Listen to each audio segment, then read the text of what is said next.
Hi YouTube, Michael again. One thing I forgot to mention in that last video, so this is just going to be a nice quick one for you, is with the Imax B6, if I come back down to here, one thing that I noticed is that sometimes some of the dead cells can get really hot, to the point that you think, oh shit, that's far too hot. So the problem is if you're leaving the batteries to charge overnight, or if you're away from, because of how long they take to charge, if you're away from the charger for a long period of time, one thing I'd recommend is getting one of these.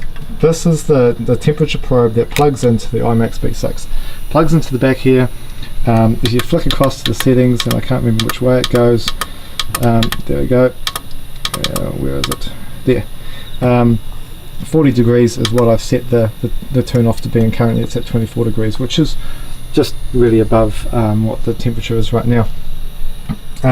So really what you want to do is that if you're charging batteries for a long period of time, or if you're using the Imax B6 to balance charge a whole bunch of batteries, one thing I found when I was doing this at the start of this process of the batteries, unfortunately that pump's just turned on again, is sometimes the batteries get really hot and it's a bit of a worry really.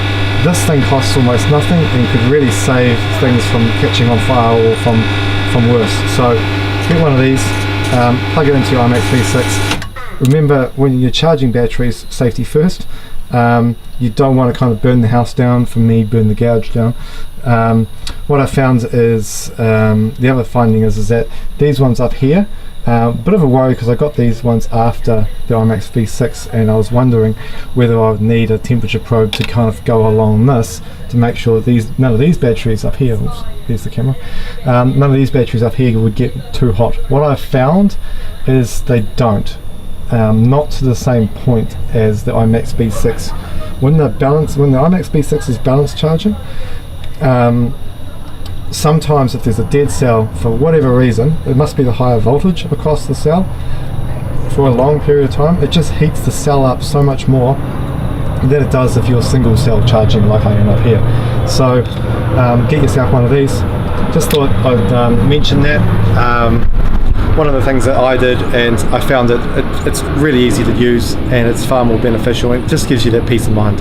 So that's Michael, and thanks again.